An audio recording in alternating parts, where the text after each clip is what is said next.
I understand that people are mad about this. I get it. I do. Just relax. I'm not trying to do the Aaron Rodgers whole spell out thing, but just chill. Like, let's just wait and see what this looks like tonight. You know, if Peralta gets beat around tonight by this Cubs offense, and then there's a game 5 with who knows pitching game 5, then okay. Then I would say, all right, now is the appropriate time to start freaking out if Peralta gets beat around Wrigley Field tonight. Then I would be relatively concerned that the Cubs have figured something out. But Charlie was right last night. Kinda. We were at Natty Oaks yesterday. Brewers get their run, and Charlie goes, don't worry. Cubs will hit a home run in the bottom half of the inning, not score again. Well, technically, that wasn't right. They did hit a home run, true. Then they scored 3 more, and then they didn't score again.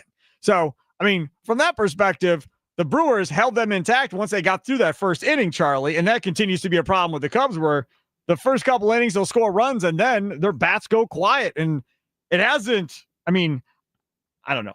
Is it fair to expect any team to score 7 or 9 runs in a game? Probably not in a playoff series. So even if they had tacked on a couple more runs past their first 3 runs the last 2 games, probably still wouldn't have mattered that much. But you would like to see some balance probably in that Cubs offense, different from the Brewers, who seemingly kept pecking away last night trying to get in this thing, had the bases loaded there in the 8th inning, and just couldn't get that big hit when you needed it. Well, of course, that final opportunity with the bases loaded came up to the only guy who had been consistently hitting all game. So Correct. Of course he's going to be the guy that doesn't hit in that moment. Right. You really needed somebody else up at that moment, somebody else to take a big hack in this game that changes the momentum like Jake Bauers did earlier and in the 7th inning with that solo shot.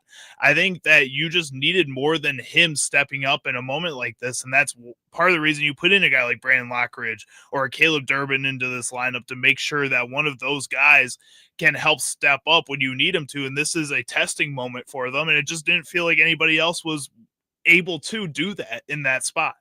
The other part about this, if we're being honest, is this whole idea of people getting mad at Jake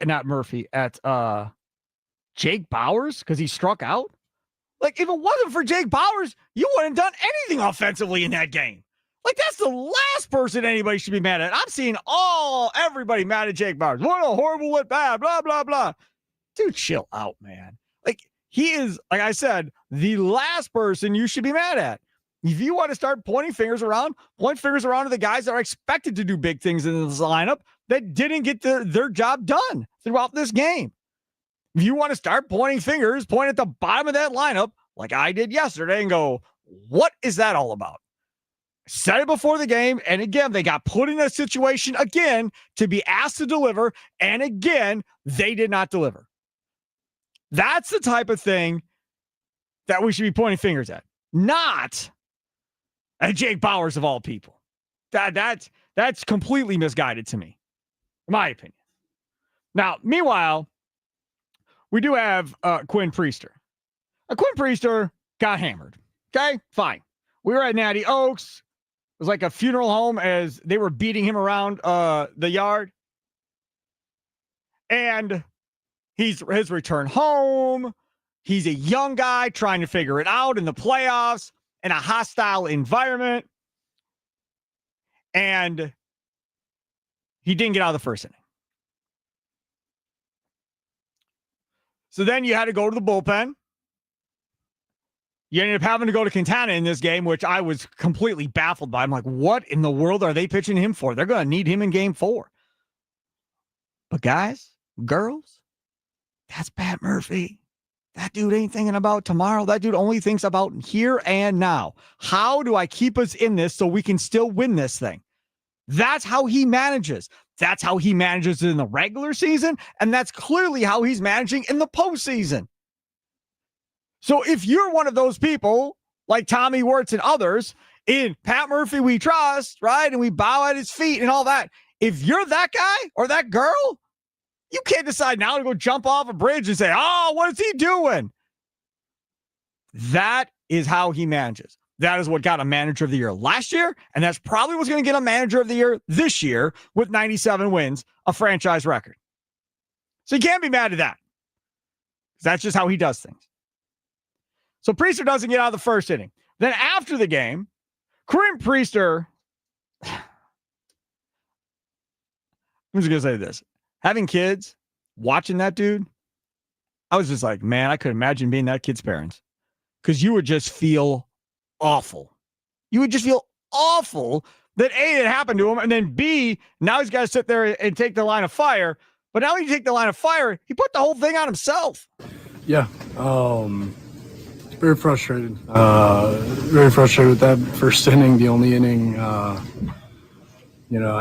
Command wasn't good. Stuff wasn't coming out the way, I'd wanted it to, and ultimately it falls onto me to make an adjustment. It's going to be different every day. You're going to have different circumstances to have to work with and battle through, and it's up to, pitcher make an adjustment to get us, at least give us a chance, get the ball in play, and didn't do that today, didn't give us a chance, and, everyone else played real well with the exception of myself, so definitely feel like that's, entirely on me. First of all, it really kind of gave up 3. Mears threw a wild pitch as soon as he got in the stupid game. That's how 4 got in there, right? So I'm not going to really, that was Priester's guy on base that scored. I get it. But that didn't exactly help him. Having said that, even if you say, okay, all 4 are on him, fine. You scored 9 and 7 in your last 2 games. We've talked about on this show, if you score 4 or 5 runs, that should be enough to win you games with this pitching staff. They didn't score 4 or 5 runs. They lost. That's not on him. Pitchers don't bat anymore in baseball. It wasn't his job. They had bases loaded multiple times in that game and couldn't scratch enough across. And in those first 2 games, when they got opportunities, they took advantage of those opportunities. And yesterday, they didn't take advantage. And I'm telling you right now, if this team doesn't take advantage of opportunities tonight, they're going to lose again. You have to be able to get the big hits when you got a bunch of guys on base. You just do. And the more times you squander that, when you lose, you're going to look back and go, well, that inning. You're going to start looking at runners in scoring position. It wasn't like the Bruce couldn't hit yesterday. They were hitting just fine. They just couldn't put together a string of hits to cash enough guys across, Charlie. Which is how you saw them play in September for a majority of that month. It kind of felt like that. That was that 500 kind of baseball they were playing throughout the whole last month of the regular season, where it felt like there were some games when they were playing not very good teams where they could drive in those runners, and then they were going up against those playoff caliber teams like the Cincinnati Reds and the St. Louis Cardinals, and it just kind of felt like they were letting those teams make the errors and not make up for them like they were earlier in the season with a lot of these same teams. And I think with this Milwaukee Brewers squad, once that happens once in these games, once you have that first inning pop fly where the Cubs lose the ball and you don't take advantage of that moment, it starts getting in their heads and it all goes downhill from there. Charlie using over there. See Sparky Fifer with you as we broadcast live from the 1250 AM and 105.7 FM The Fan Studios, powered by the Potawatomi Sportsbook. It is Wisconsin Sports Daily, served up by Wendy's. Come follow us, watch us on YouTube, like us, subscribe to us, share as well. We got videos, we got shorts, we got all the different shows that are streaming live to you each and every day. Make sure to check us out there. Stream us on the Odyssey app, and more importantly, dial us up. I always like talking to y'all more than I like talking to Charlie. I like Charlie, but I'd rather talk to y'all.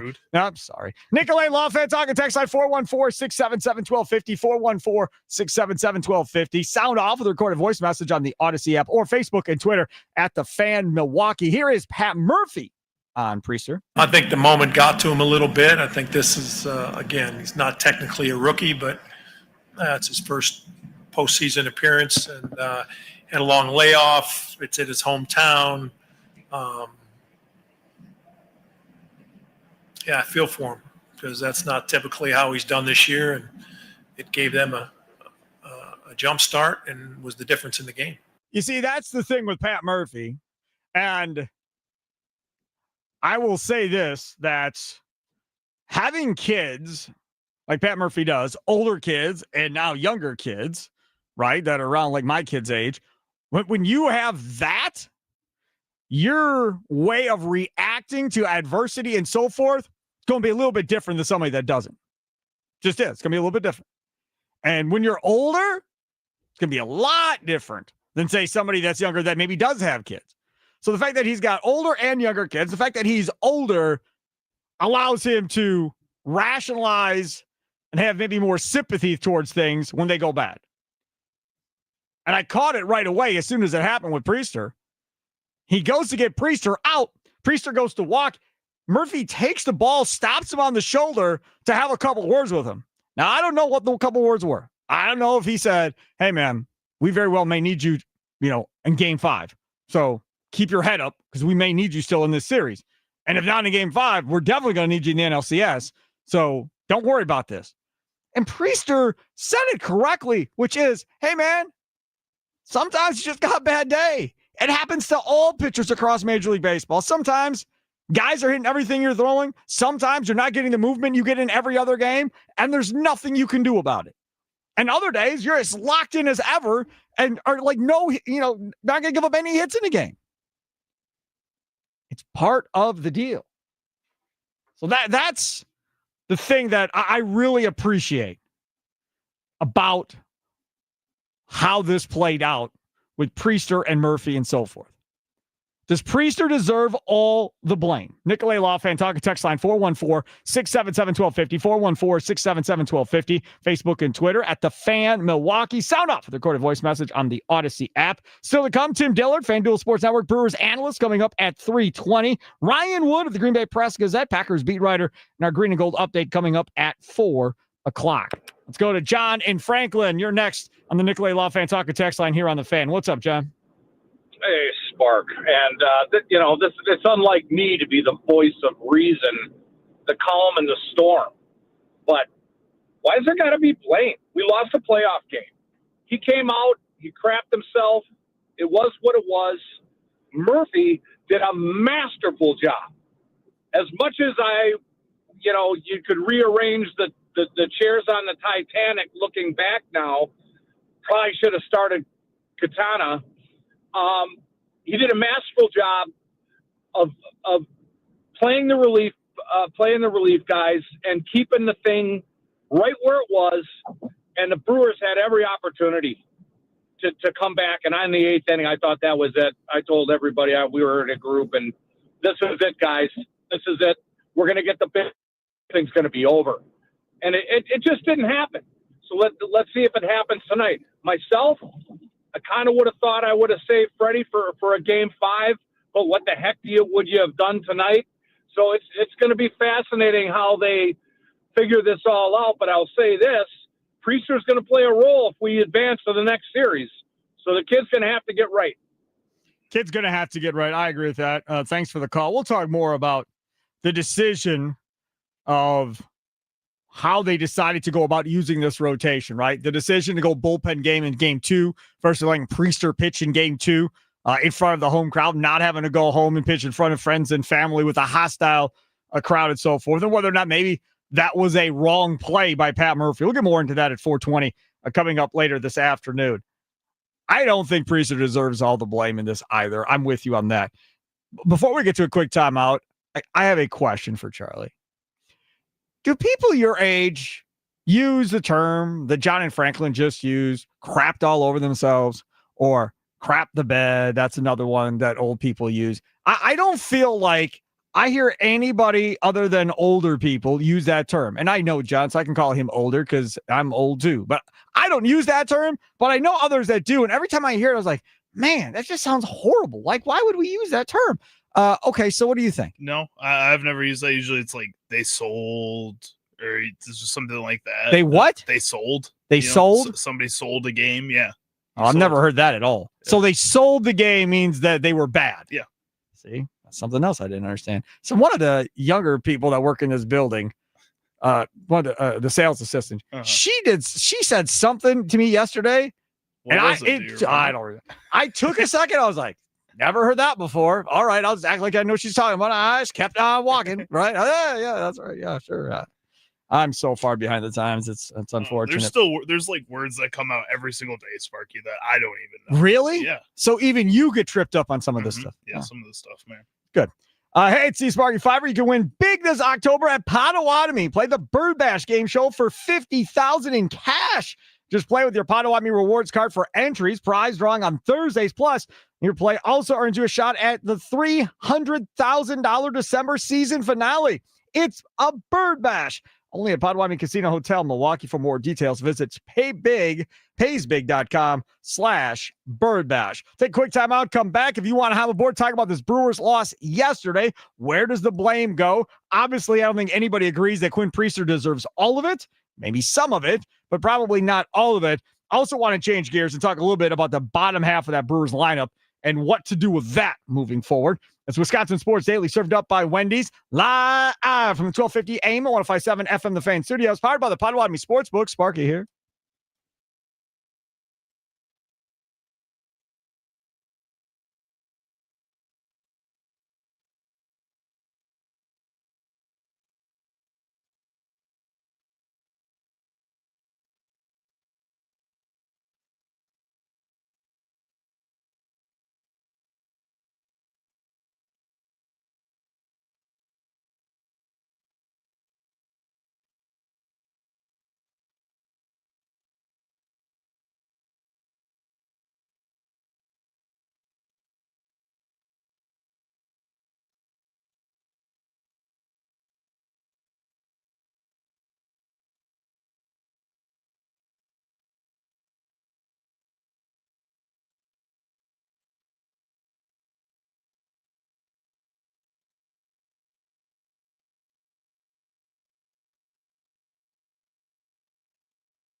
At first pitch, it's Jake Bauers lifting this ball to left field. Hap goes back. That ball is gone! Jake Bauers with an opposite field shot. And the Brewers are within one. Weren't you feeling good at that point? Weren't you like, here we come? It's on now, man. Here we go. It ain't over just yet. I don't know about y'all. I was feeling good. I was like, okay, we got a ball out there with Jake Bauers. Got some power going. We got a bunch of other guys that can probably get the ball out. If Bauers hit his out, feel really good. Obviously, it didn't end up working out the way we wanted it to work out, but still thought we had a chance. It's Wisconsin Sports Daily, served up by Wendy. Sparky here. Charlie using other side of the glass, asking you now, how do you want the bottom of this Brewers lineup to look moving forward?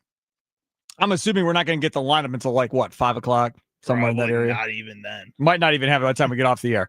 But you have the fan post-game show with Tommy Wirtz coming up 5 to 6. He'll give you some of the best stuff from our earlier in the day. Plus, he takes calls on that show, too, from 5 to 6. And then tonight, Brewski Sports Club and Barbecue, 76th and Blue Mountain. They got the big garage doors outside. They have a huge outdoor patio in the back area as well. Love the wings. The wings are absolutely phenomenal over there. Also love the Skittle shots.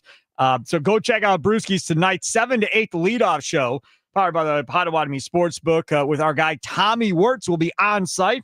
Thanks to Sun Cruiser Vodka Iced Tea. So there'll be a bunch of Euchre Magic shirts on site between 7 and 8. If you want some Euchre Magic shirts, Sun Cruiser will have a bunch of shirts and hats out there too, I believe. So stop by, say hi to Tommy, watch the game there at Brewski's. They have a huge, gigantic big screen on the back wall, TVs all throughout the bar and restaurant area as well. So check them out. Brewski Sports Club and Barbecue tonight, 7 to 8 with Tommy Wirtz right there on 76th and Blue Mountain. All right, so the bottom of this order.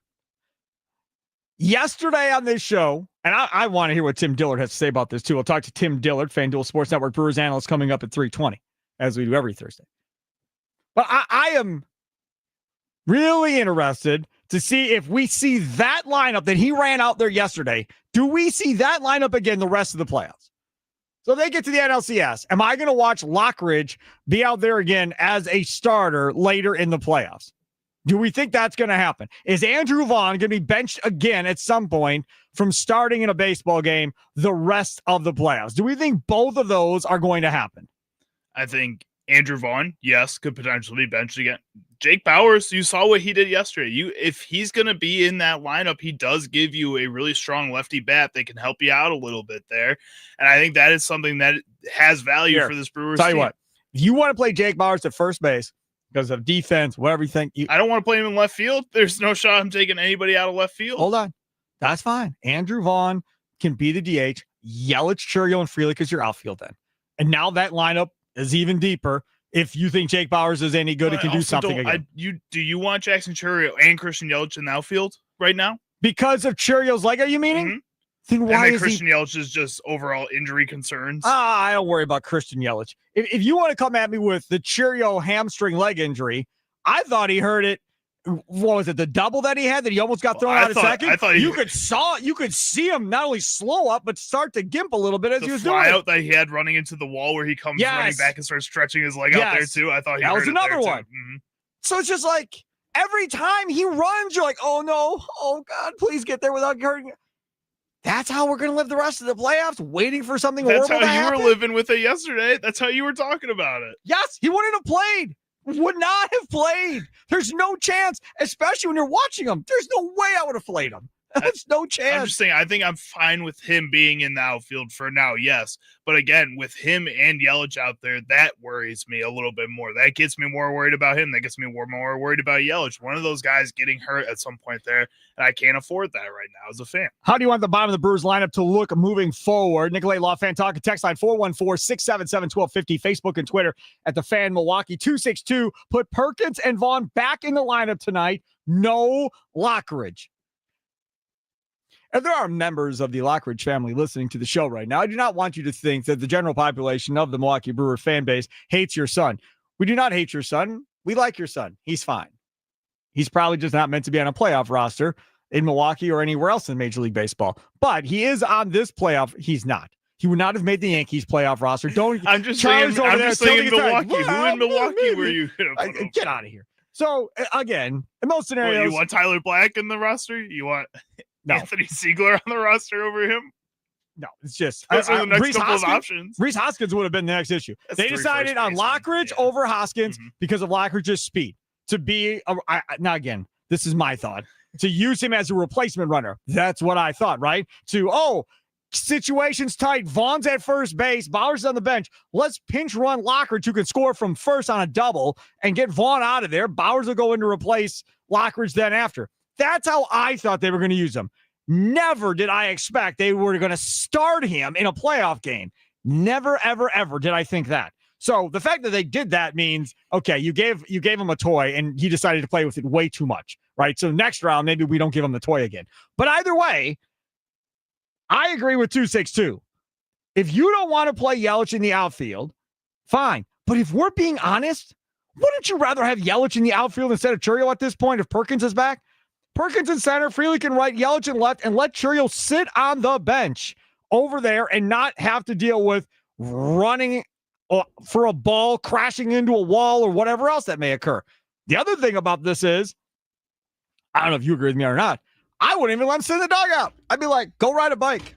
Keep that thing warm. I don't want that thing tightening up because it's going to be colder out tonight again, right? Like it was last night. Yesterday was a day game. Tonight's going to be a night game. Look up on AccuWeather or something and find out what that game time temperature is going to be at 8 and then see what the temperature is going to be at, like, say, 10 o'clock.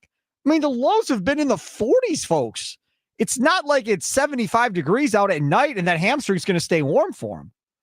So that's what I want to know. I bet you at game time it's probably 52, 53. And I bet you by the time we get to 10 o'clock, it's like around 49 or 50. 56 at 8 p.m. and 56 still at 10, close to 55 at 11. That's not horrible. But I would still worry about the hamstring. I still would. If you're DHing or not playing him in the outfield, that would still be a concern to try and keep that hamstring warm. Is that fair or no? I mean, the best way to keep it warm is by letting him play, though. It's by having him out on the field. Yeah, I know. I understand. But if I'm on a bike, it's a controlled how fast he's going. I'm controlling it. I'm not going to control him forgetting that his hamstring is a problem and he goes and leaps or does whatever, because that's going to be natural instinct. He's not going to think about it.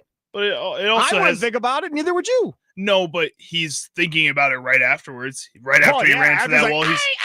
That wasn't it, though. That's what he would think about. He came off the wall and he started stretching it out right away afterwards. He's being conscious of what he's doing, and the team is as well. They take him out when it feels like it's hurting him again.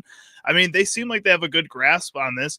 And if Jackson Churrio's not in the lineup, like, that just feels wrong. I'm saying the DH. If you want to play him and so forth, that Vinny Rottino brought this up prior to him playing in the last couple of games, which is probably blame at DH because even Rottino said he didn't look right to him versus playing him in the outfield. They haven't done that once. So again, either way, we spent a lot of time talking about Churiel. So if Churiel is healthy and nothing ever bad happens to Churiel, we just move on and thank the Lord that he's able to continue to play every game. So that's fine. I want to go back to the Yelich thing at the top of the lineup yesterday as well, can we? Because I had people coming at me with, Sparky, how many times were the bases loaded for Ortiz in the 9-hole? Who cares that Yelich is leading off? It doesn't matter. No, it does. If your other two guys, Churiel and Contreras, do what they're supposed to do, or if Terang is up there at the top of the lineup, if those guys do what they're supposed to do and hit, you want somebody to drive those guys in. You want your best hitter / best power hitter and an opportunity to get those guys in. Those of you that say, Joey Ortiz and bases loaded, yes. And how many times were there 2 outs and Joey Ortiz was with a bases loaded, or 1 out and he knocks into a double play? Like, I'm not changing my 1 hitter to protect my 9 hitter. Like, I've heard of a lot of crazy crap, but if that's the justification for this, that's crazy. I think kind of my viewpoint on this is that, yes, Christian Yelich is a phenomenal hitter that should probably be in the 3-hole. He's like a perfect 3-hole hitter for this Milwaukee Brewers team.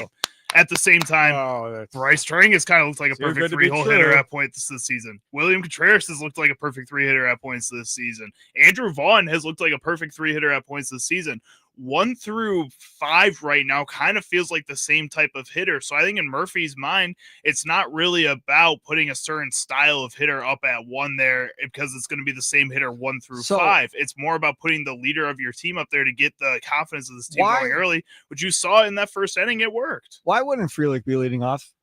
Frelick was really good at leading off. Why wouldn't Frelick be leading off? Churio's 2, Yelich is 3, Contreras is 4, Trang is 5, Vaughn is 6, right? And then 7 is Durbin, I guess. 8, Perkins, 9, Ortiz. Like, I would be more than happy if that ended up being the lineup tonight, let's say, in this game. I loved Frelick in the leadoff spot. I was even okay with Terang in the leadoff spot. But then Terang got so good, they're like, oh, no, we got to put him in a position to drive in runs. So then they moved him down. And then the counter to that in the postseason is take the best guy and knock it in runs and move him up to 1. Nicolay Lafayette talking text line 414-677-1250, 414-677-1250, Facebook and Twitter at The Fan Milwaukee. Sound off with a recorded voice message on the Odyssey app. I want you to understand, I am super excited about this Brewers game. I am leaving and heading out of town tonight, and I will not be back until right up against showtime on Monday at about 2 o'clock. I told Charlie the plan is to be back here before the show starts at 2. I'm not sure how close I'll be cutting it, but that's a plan. I am driving like all over the state for the next 4 days. But having said that, I'm hoping that I'll catch part of this game on the radio while I'm driving tonight. And hopefully by the time I get to where I'm going, I'll be able to watch some of it. Otherwise, I'll probably be all of it on the radio with 2 kids, I'm sure, screaming and yelling at each other and not being able for me to focus on the game. But enough of a lot of fun. Enough of my personal life on the radio. I want this team to win. Do not think because I am negative or I am questioning things that I ain't all in on the Brewers. The only reason I am like this is because I want them to be in the best position possible to win this thing. I want to see them win a World Series before I'm dead. That's it. That's all I want out of this. However you get there is fine with me. And as I've said it before, and I'll say it again, if they win a World Series, mark this down.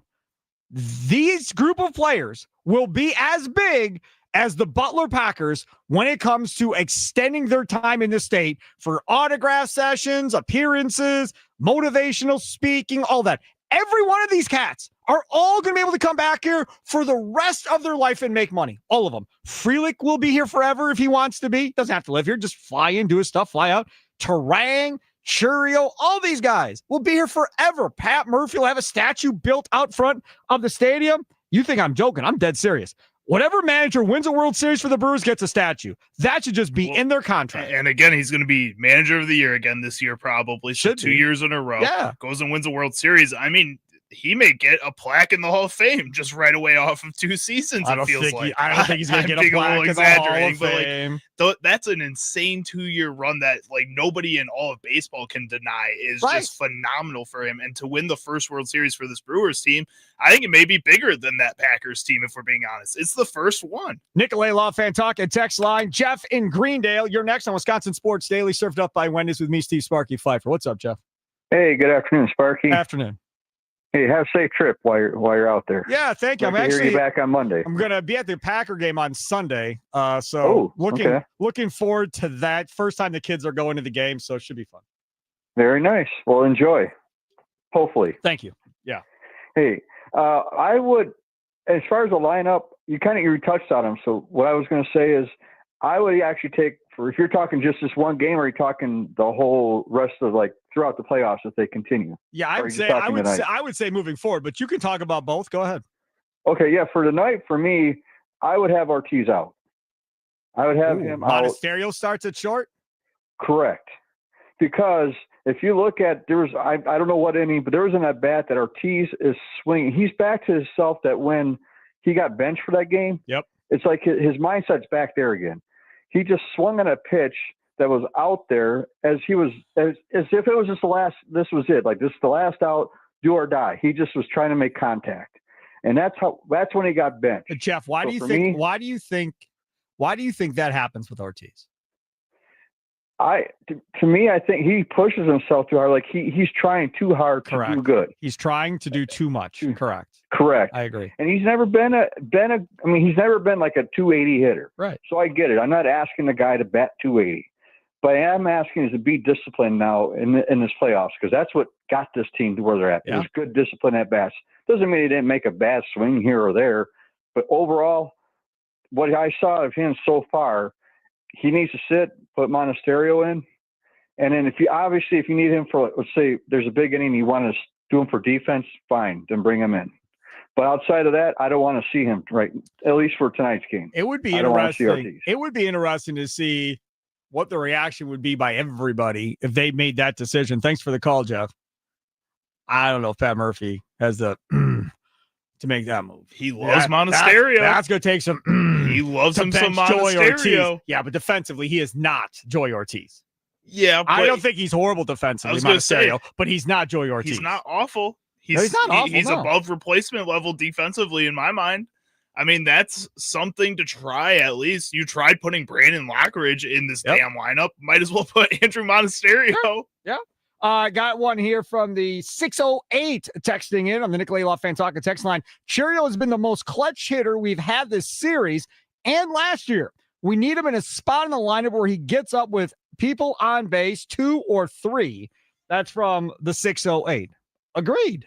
Yes. Listen, your RBI guys, you got a bunch of them. Like Charlie said, right? So Cherio's an RBI guy. Yelich is an RBI guy. Contreras is an RBI guy. Vaughn seemingly has been an RBI guy. Terang can be an RBI guy. They clearly think Frelick is. That's why they're biting him in the middle of the order. So you've got a bunch of guys that are all capable of doing what we're talking about. The idea here is, in my mind, is to make this lineup as deep as possible without a hole. That's what I try to do when I make a lineup.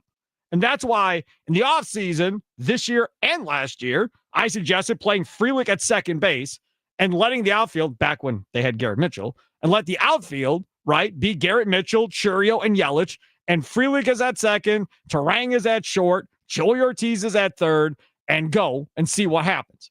Obviously, that didn't happen because Frelick was unbelievable defensively last year, and now this year again, last night, oh my God. Like, every time he makes that sliding catch in the corner, you're like, we saw the replay and adios. I was like, oh my goodness. You can't move him now. I mean, you're stuck. But that's what you're trying to do. And when you have Durbin batting 6, you do not have a deep lineup. I hate to break it to you. It's not a deep lineup. And this is not lose or go home last night because you were up 2-0, but it's the playoffs.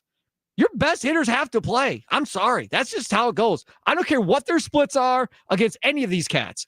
If they're your best hitters, you go out there and play. I think a lot of times in baseball, specifically in baseball, they overthink crap, Charlie, based on numbers. More so than any other sports, numbers drive baseball, and then you get yourself in trouble overthinking things. I think so. I think that's part of the reason they do put a Christian Yelich at the front of this lineup here, because if you look across the league, a lot of teams have a guy who's more of a power hitter at the front of their lineup. They like getting that fresh start with that guy who can hit a home run to lead off a game. If you have several power hitters. Look at the Chicago Cubs. That's what they've been doing. Michael Busch leading off at that lineup there. That's a great example of that. Or Francisco Lindor leading off for the Mets at part of the season there. I mean, these are the things that some of these teams are just trying across the league, and I think it's something that the Brewers are noticing. I mean, giving a shot because they have that type of player there. But like you said, they don't have the other players behind him. And you need the consistency behind him if you want to try doing something like that. And right now, it's just the whole team feeds off of each other. And I don't think that when you have games like yesterday, when they do start struggling a little bit, it works to keep a Christian Yelich at the front of that lineup. I have a dumb idea. What's that? Before I say it, I'm just going to tell you, I think it's stupid. Okay. But in my mind, I'm trying to talk it out with myself internally and see. What if you moved Ortiz out of the 9-hole and put, say, Caleb Durbin in the 9-hole and moved Ortiz up and moved Perkins somewhere up to give him another good hitter behind him, instead of stacking him with a bad hitter in front of him and then whatever the leadoff hitter is behind him? What if you changed it to where Perkins and Ortiz were separated by a good hitter in front and in back of both of those guys in the lineup? What if you did that. They've had Ortiz and the 9-hole all year. I'm not seeing Ortiz get moved up with an actual okay hitter behind him. Durbin's not top of the order material, right? He's second half of the order for sure, but he's better than what you have in Joey Ortiz in that same spot. So if we're saying, okay, there is Durbin at 8 or at 9, Ortiz is 8, let's say 7 then becomes, who would 7 be? Let's say 7 is Frelick, then 6 is Perkins, and then 5 is Vaughn, something like that. And now you have somebody in front and behind that a pitcher may be like, I'd rather not deal with him. And maybe Perkins or Ortiz see some better pitches to take advantage of. That's just a thought, maybe a dumb thought. You can tell me on the Nicolay Law Fan Talk text line 414-677-1250. Just a thought. I don't think it's that dumb. I mean, that's basically how National League teams went about it when they had to have a pitcher bat sometimes, right, especially towards the end. Pitchers were batting 8th. That's what the Cubs did to win a World Series in 2016. Cardinals used to do it too. Mm-hmm. All these teams used to do that in order to put that player kind of out of that last spot of the lineup in order to try to get something going back at the top of the lineup before you even get to the top of the lineup. You could try it here. I think it'd be worth a shot. At the same time, I think they really feed off this momentum of having, again, those first 5 guys just feed off each other and then hope that the next 4 guys just feel that momentum. Mornings can all start to feel the same. So if you're looking for a fresh wake-up call, look no further than Wendy's breakfast. Try a breakfast Baconator with fresh cracked eggs and crispy bacon, a grilled sausage breakfast burrito, or maybe even a honey buddy. And don't even think about sleeping on Wendy's seasoned potatoes and English muffin sandwiches. Doesn't matter what you go for. It's going to change your life. Okay, well, it'll at least freshen up your morning. Ready for a fresh wake-up call? It's got to be Wendy's. Take a quick time out, come back. 3 o'clock hour coming up. There's some news on Brandon McManus that we got to talk about at 3 o'clock. Tim Dillard, FanDuel Sports Network, Brewers analyst, was out of this world good last week. If you missed last week's interview, even though the game is done, I'm telling you, we talked about so much just generic baseball stuff. I learned a lot. Go back, listen to it wherever you download your favorite podcast. It was so good. So he'll be up again today at 3:20. Plus Charlie Sounds of the Day, brought to you by Prize Picks, all coming up straight ahead. On the other side, I want to talk about any concerns about this team tightening up the deeper we get into this series, about maybe getting away from what they were doing during the regular season. That's straight ahead. Wisconsin Sports Daily, served up by Wendy's, live from the 1250 AM at 105.7 FM, The Fan Studios, powered by the Potawatomi Sportsbook. Sparky here.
Welcome in. It's Wisconsin Sports Daily, served up by Wendy's.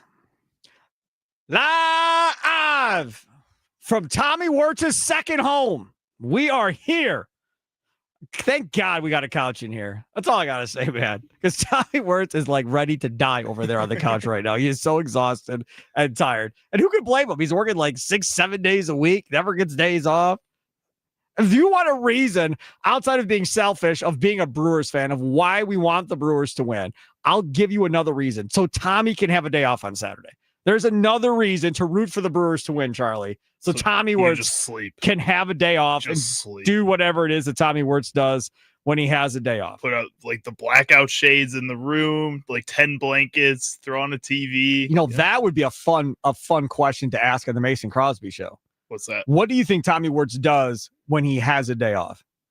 When he has a day off, what do you envision Tommy Wirtz doing on a singular day off when he doesn't have to go to work? I'm thinking about him. I'm thinking about him wrapped up in blankets with a big old cup of hot chocolate. You know, watching like Jurassic Park, maybe. That's big old cup of hot chocolate in Jurassic Park for Tommy Wirtz. Yeah. Okay, like one of those like snuggle wraps or whatever. Yeah. I think that'd be nice. Oh, that's cute.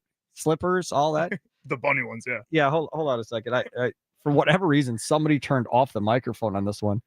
Okay, go ahead there, Tommy Wirtz. I did actually have a day off for the bye game this past Sunday. Oh, for the wild card round, like if I got 2 weekends with an off day in a row, that'd be like a record at a point for something pretty close to here. But that was a big clean day. It was a big day, like get organized, car got cleaned out, house got cleaned up, did so much laundry. I just like had a chance to be a functioning adult for the first time. And then I really don't have to do that if I have an off day on Saturday. I will probably take, I don't have an Apple Watch or a Fitbit, nor do but like under 200 steps. I would just under 200. Oh yeah, no walks going through up the to the forest or bathroom anything, and then going back to bed. Like I think that would be the plan. No walks through the forest or anything. No, I'm not Charlie. I can avoid the library or you're not gonna go library either. The fairy tale forest or wherever he goes. That looks awesome. Through. That storybook forest or whatever he had. It was pretty cool. Yeah, that was a real thing. Yes. Oh no, I was just making that up. There's alcohol. They had Halloween lights up. It looks amazing. Now it's in Sheboygan, so it's a little bit of a drive for us. No. Did Charlie go? Yes. Oh my God, dude, that's he left hilarious. at 8 o'clock and was there till midnight. That sounds. Imagine leaving at 8 o'clock at night to drive to Sheboygan to do anything and then come back. Yeah, I feel like Milwaukee more than I've been to a couple of different places now across the country. You have like 20-minute drives in Milwaukee are annoying, and everywhere else is like that's only 2 hours away. I love it. And like, no, really? I oh God, no. I feel like everyone feels me when it's like, oh yeah, I remember working at Ace Hardware and being like, sorry, you got to go to our store on 76th Street, and it's like, oh, it's 15 minutes away. What the hell, man? And like. Now everyone, when I lived in Minnesota, it was like nothing was more than 2 hours closer. In California, you can be 5 miles away and it's going to take an hour to get there. I'll never live there. I will not drive to Sheboygan on my off day. Guaranteed. I can give you that. If the Brewers win, Brewers need to win. Just saying, it looks relaxing. Hey, you can't count on much, but you can always count on Sundays with the NFL on CBS and Paramount Plus. Watch your local NFL games all season long, kicking off with a juicy Week 6 matchup between the Bengals and the Packers. Visit ParamountPlus.com/NFL to get started today, and highly recommend checking that out. I've got to tell you, because I'll be doing all this driving and stuff, Saturday there's probably my slowest day where I don't have to do a ton of driving necessarily.